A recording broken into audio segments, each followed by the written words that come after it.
around you, everyone wants success. Everyone dreams of a better life. But here's the truth most people can't handle. Almost nobody is willing to do what it actually takes. We live in a world where average has become normal, where comfort is celebrated, excuses are accepted, and people settle for good enough. But let me tell you something, good enough is the enemy of greatness. Every single person in this room was born with potential, but only a few will ever turn that potential into power. Only a few will ever say, I refuse to be average. Refuse to live like everyone else. The difference between the average 99% and the top 1% is not luck. It's not family, background. It's not even talent. It's mindset, discipline, and belief. Because the top 1%, they don't wait for opportunities. They create them. They don't make excuses. They make progress. And they don't chase comfort. They chase growth. So if you've ever looked at your life and thought, I know I'm meant for more than this speech is for you. Because today I'm going to show you exactly how to stop living like the average and start living like the top 1%. Not someday. Not next year. Starting right now, you know what separates people who rise to the top from those who just drift through life? It's not luck. It's not privilege. It's not some secret formula. It's mindset.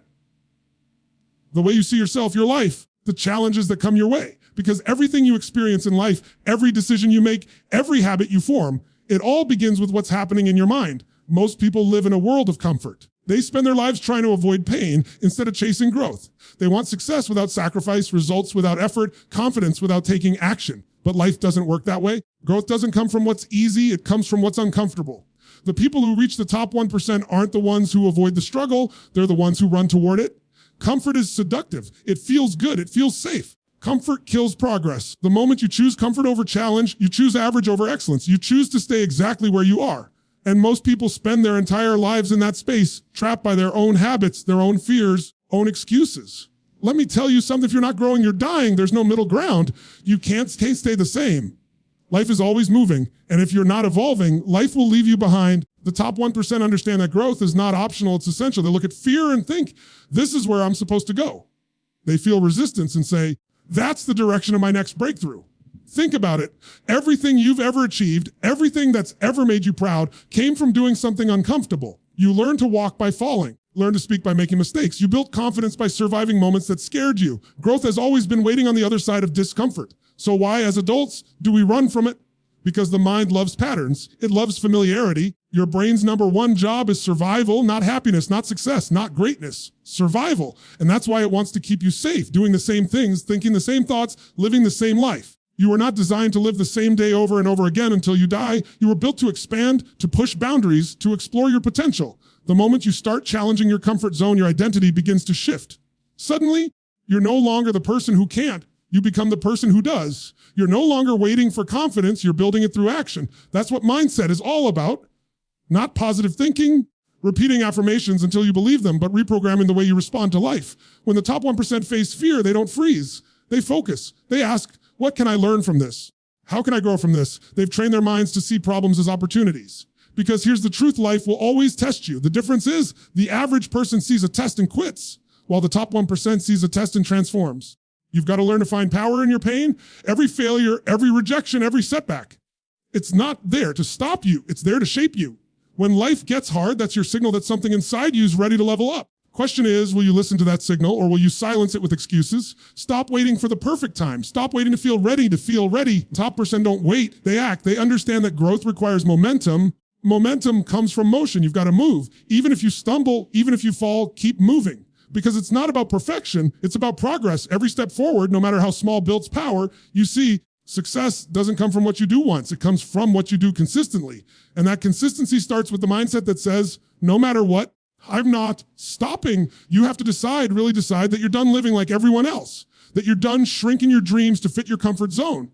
There's a version of you waiting on the other side of fear, stronger, wiser, stoppable. But you'll never meet that version until you push past the limits you've set for yourself. The only thing standing between who you are and who you could be is the story you keep telling yourself about why you can't.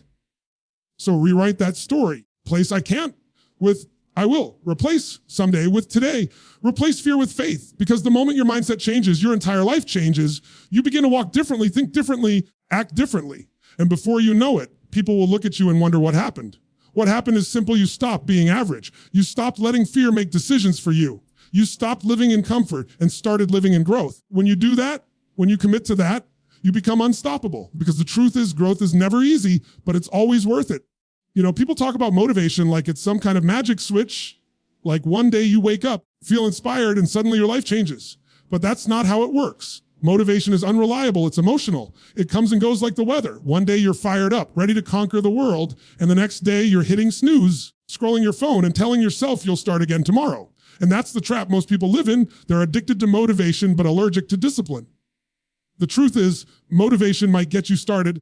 It's discipline that keeps you going. Discipline is doing what needs to be done even when you don't feel like it. It's the quiet, consistent force behind every person who's ever built something extraordinary. Separates the top 1% from everyone else. The average person waits to feel ready. The top 1% act their way into readiness. Think about it. Motivation is emotion driven. It's a spark, but sparks fade. Discipline, on the other hand, is structure. It's commitment.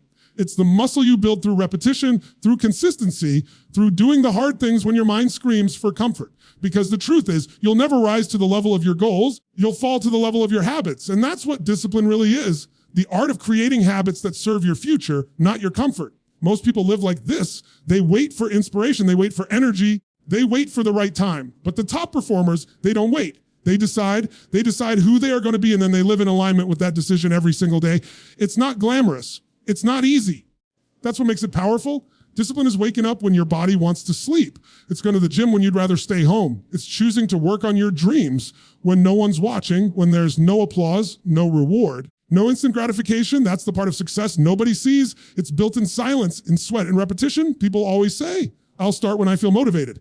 But that's backward. You don't act because you're motivated. You get motivated because you act. Action creates energy. Movement builds momentum. Once you start doing, your mind begins to shift. Your confidence grows. Suddenly, the thing you were resisting becomes part of who you are. Every time you choose discipline over comfort, you're casting a vote for the future you want. You're training your mind to follow through. You're building trust with yourself. That's the real reward, not the outcome, not the applause, but knowing that when you say you'll do something, you actually do it. Let me tell you something powerful. Success is less about intensity and more about consistency. Anyone can give 100% effort for a day, but can you give 80% effort every single day for a year? Can you keep showing up when it's boring, when it's tiring, when no one's watching? That's where discipline shines. Because discipline isn't built in the moments of excitement.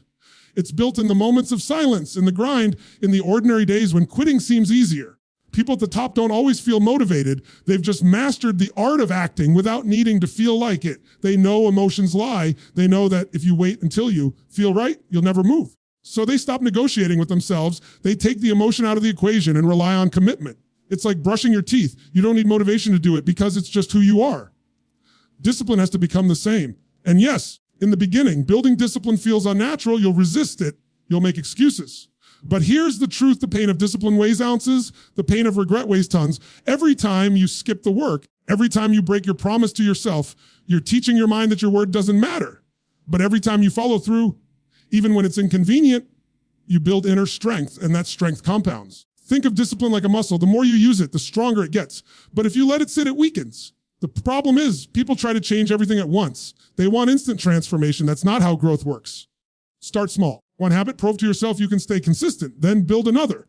That's how you turn discipline from a struggle into a standard. Discipline isn't punishment, it's liberation. It gives you freedom. Freedom from laziness, from excuses, chaos. It's the tool that allows you to take control of your time, your energy, your life. The average person thinks discipline takes away their freedom. But the truth is, discipline creates it. Because when you control yourself, you control your destiny. You have to decide who you want to be every single day. Not once, not when it's convenient every day. Because when you commit to showing up regardless of how you feel, something shifts inside you. You start to realize that you're not a slave to your emotions, you're the master of them. That's power, that's freedom, that's what living like the top of percent feels like. Motivation might make you feel good for a moment. Discipline makes you become good for life. It's the bridge between your goals and your greatness, between your dreams and your destiny. So stop waiting for the perfect moment. Stop waiting for motivation to knock on your door. Start building the muscle of discipline today, because once you master yourself, you can master anything. Because in the end, motivation gets you started, but discipline is what finishes the race. Time is the one thing you can never get back. You can lose money and make it again. You can lose possessions and rebuild them. You can lose friends and meet new ones. But the seconds, minutes, and hours you waste today are gone forever. They are gone. And yet, most people treat their time like it's infinite. They scroll, they procrastinate, they wait for the right moment, as if life owes them extra hours. That's the difference between the average and the top 1%. The top 1% understand the currency of life. They know that time is wealth, and they spend it like a banker spends money wisely, intentionally, and with a plan. You see, Most people think that success is about working harder. But the truth is, success is about working smarter. It's about making every minute count. The average person measures life in days, in weeks, in years, barely noticing the hours slipping through their fingers. The top performers, they measure life in moments. Every hour, every decision, every second is evaluated by one question: does this move me closer to my goals, or does it pull me away? You start valuing time the way the top 1% do, everything changes. Suddenly, distractions lose their power.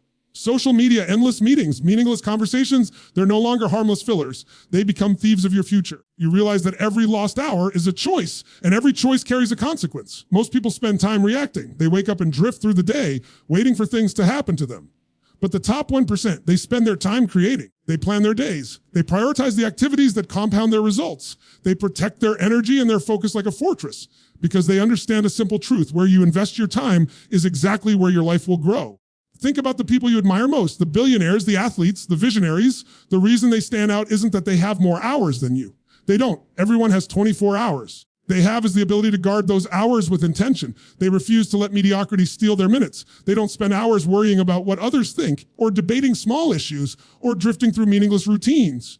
They act, they execute, they move with precision. And this is where most people fail. They underestimate the power of small increments of time. You think, 30 minutes here, an hour there, it's nothing.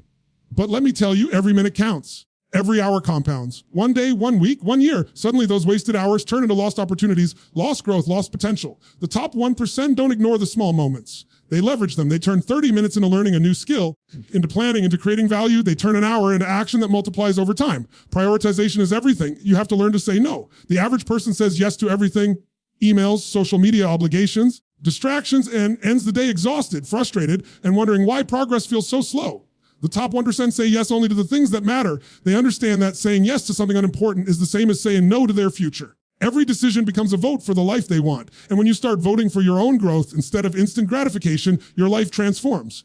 Time management isn't just about doing more. It's about doing what matters most. It's about designing your life so that every action aligns with your goals. And here's the key: protecting your time isn't selfish, it's strategic. It's about creating leverage. When you guard your hours fiercely, you create space for learning, growth, for impact, for building the life you want. You stop being at the mercy of the clock and you start being the master of it. Most people don't plan their days. They just survive them. But the top 1% approach each day with intention. They ask, the few things I can do today that will make the biggest difference tomorrow. They focus on high value activities. They eliminate distractions. They avoid unnecessary meetings, meaningless tasks, and energy draining drama. Their schedule becomes a tool, not a trap. And here's the most important part: valuing time is not just about productivity. It's about respect. Respect for yourself, respect for your goals, and respect for the life you're capable of living. You waste your time, you're telling the world and yourself that your dreams are optional. When you invest your time, you're saying loud and clear, I matter, my goals matter, my life matters. The top 1% know that life is finite. They wake up every day asking, am I spending my time on things that matter?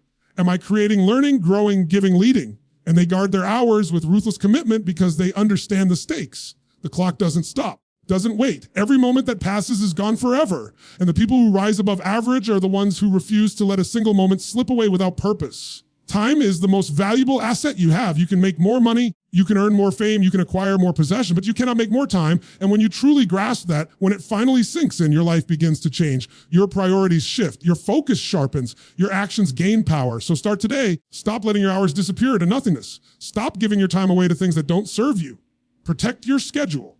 Prioritize what moves your life forward. Invest your time like you invest money, because every minute is an opportunity to become who you're meant to be. Because the way you spend your time determines the life you will live. Everybody talks about dreams, don't they?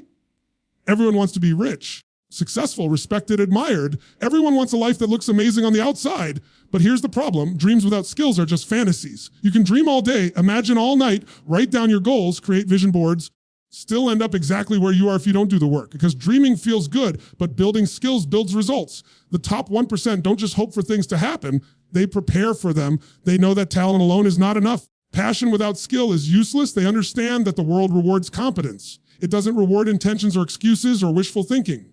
The person who knows how to execute, who knows how to create, has mastered the tools of their craft. That person gets ahead. That's why the average person struggles while the top performers dominate. Think about it. If you want to start a business, it's not enough to just dream of success. You need to learn marketing, sales, negotiation, management, leadership, the skills that make your vision tangible. If you want to be fit and healthy, it's not enough to imagine a perfect body. You need to learn about nutrition, about movement, about recovery, the skills that turn intention into transformation. If you want to be influential, you don't just hope people will follow you. You learn communication, persuasion, empathy, strategy. Skills are the bridge between your dreams and your reality. Most people waste time chasing dreams without building competence. They think dreaming is enough. They hope that one day luck will favor them, that the right opportunity will fall into their lap. Life doesn't work like that. Luck doesn't come to those who wait. It comes to those who are prepared to recognize it and capitalize on it. And how do you get prepared? By building skills relentlessly, by becoming so good at what you do, that opportunity has no choice but to knock on your door. Here's the key: building skills isn't about working harder. It's about working smart. It's about identifying the abilities that will have the biggest impact on your results and focusing on those relentlessly. It's about deliberate practice, about pushing yourself beyond comfort, about committing to improvement every single day. Person who practices the basics imperfectly for years stagnates. The person who practices the fundamentals with intensity, focus, and feedback becomes unstoppable. And don't forget this, learning is lifelong. The top 1% never stop growing. They don't sit back and rely on what they already know. They read, they study, they observe, they experiment. They understand that the world is constantly changing and the skills that worked yesterday might not work tomorrow. That's why they commit to continuous improvement. Because the more skilled you become, the more options you have, the more opportunities you create, and the more control you have over your life. The biggest mistakes people make is waiting until they feel ready to start. They say, I'll start learning when I have more time. I'll practice when I feel confident. I'll invest in myself when I can afford it. And while they wait, they watch the world move past them. The top 1% don't wait. They start now imperfectly with the resources they have. They embrace mistakes as part of learning, failures as part of growth, and setbacks as lessons that sharpen their skill. Skill building is also about creating leverage. The more capable you are, the more value you can provide. And the more value you provide, the more influence, freedom, and wealth you create in return. People at the top aren't just lucky, they're highly skilled. They can solve problems, innovate, lead, and create results where others see obstacles. That's the advantage of mastering skills over just dreaming. Here's something most people overlook. Action without skill is wasted energy, but skill without action is wasted potential. You need both. You must practice and apply. You must test and iterate. You must take what you've learned and put it into the real world. That's how you move from being average to exceptional. That's how dreams become reality. And here's the beautiful part. Once you commit to skill building, everything changes. You stop being intimidated by challenges because you know you have the tools to handle them. You stop relying on luck because preparation becomes your edge. You stop comparing yourself to others because mastery breeds confidence that no opinion can shake. You become a force of results, a magnet for opportunities, a person who turns visions into reality. So stop dreaming without doing. Stop hoping without preparing. Stop wishing without learning. Invest in yourself. Invest in your abilities. Skills that matter, because skills are what turn ordinary people into leaders, creators, innovators, and top performers. They are what take you from living a life of maybe someday to a life of unstoppable action and undeniable success. Because dreams are worthless without the skills to make them real. You know, there's a saying that you're the average of the 5 people you spend the most time with. And that's not some cliche. It's a fundamental truth. The people around you shape your thoughts, your beliefs, your habits, and ultimately your results. Most people underestimate this. They think success is all about hard work, talent, or luck. But here's the reality. The company you keep has more influence over your life than any book you read, any course you take, or any seminar you attend. The top 1% understand this instinctively. They don't just meet people by chance. They network with purpose. They surround themselves with individuals who lift them higher, challenge them, and hold them accountable. The average person surrounds themselves with people who reinforce their comfort zone, people who nod along, who complain together, who validate excuses. They spend hours talking about problems, failures, or drama, and somehow convince themselves that this is just life. But the top performers, they are deliberate. They seek out people who see possibilities where others see obstacles. They study, observe, emulate individuals who are achieving what they aspire to achieve because they know that the right circle accelerates growth and the wrong circle drags you down. Think about it. If you want to be successful, you can't spend your days with people who think small. You can't share your energy with those who are satisfied with mediocrity. Your environment must match your ambition. And that doesn't mean abandoning everyone, means being intentional about who gets access to your time, your energy, and your influence. You start to evaluate every relationship with a simple question: does this person inspire me, challenge me, and elevate me? Or do they drain me, limit me, keep me stuck? Networking with purpose isn't about collecting contacts or handing out business cards. It's about building meaningful connections with people who share your values, your drive, and your vision. The top 1% understand the power of mutual growth. They don't just take, they give. They create relationships based on value, trust, and reciprocity. They invest in others' success because they know that lifting others lifts themselves. When you start thinking this way, your network becomes more than a group of acquaintances. It becomes a force multiplier for your goals. You also have to understand that influence is contagious. When you spend time with people who are disciplined, ambitious, and resourceful, those qualities begin to rub off on you. You adopt their habits, their mindset, their standards. You start thinking bigger, acting bolder, and expecting more from yourself. Conversely, if you spend time with people who complain or settle for less, you'll unconsciously start doing the same. The wrong environment is toxic, even if it feels familiar. And here's another truth: the top 1% aren't afraid to outgrow relationships. Often requires difficult choices. Sometimes people you've known for years no longer fit the life you're creating. It's not about judgment or ego. It's about alignment. If someone is consistently pulling you back, holding you to lower standards, or filling your life with negative energy, you have to have the courage to step away. Protecting your circle is protecting your future. The beauty of networking with purpose is that it also teaches you to become a valuable person. You can't just expect to receive wisdom, support, or opportunities. You must offer them in return. The people who succeed at the highest level understand that giving is as powerful as receiving. They contribute, they mentor, they share their knowledge, and in doing so, they attract more value than they could ever imagine. Your network reflects not just who you spend time with, but who you are becoming. Now, most people underestimate the role of accountability in their network. The top 1% know that ambition without accountability is a recipe for stagnation. That's why they seek mentors, peers, and partners who challenge them, who ask the hard questions, and who refuse to let them settle. Accountability isn't punishment, it's fuel. It forces you to level up, to meet higher standards, to take action when you might otherwise procrastinate. Every opportunity you'll ever want in life is connected to people. It's ideas shared in a conversation. It's advice given at the right moment. It's collaboration that multiplies results. The most successful people don't leave these connections to chance. They cultivate them intentionally, they listen, they engage, and they provide value before expecting it in return. They understand that meaningful connections compound over time, just like money or knowledge, and the earlier you start, the greater the return. So start today. Look at the people around you and ask yourself, are they moving me forward or holding me back? Evaluate every relationship, every conversation, every interaction with purpose. Seek out people who inspire you, challenge you, and elevate your thinking. Be willing to give as much as you take, and don't be afraid to make tough choices about who deserves a seat in your inner circle. Because the people you surround yourself with don't just influence your habits or decisions, they shape your destiny. Because who you spend your life with determines who you will become. Success without impact is meaningless. You can have all the money, the fame, all the power in the world, and if it doesn't improve the lives of others, it's hollow. The top 1% understand this. They know that wealth, influence, and achievement are not the ultimate goal.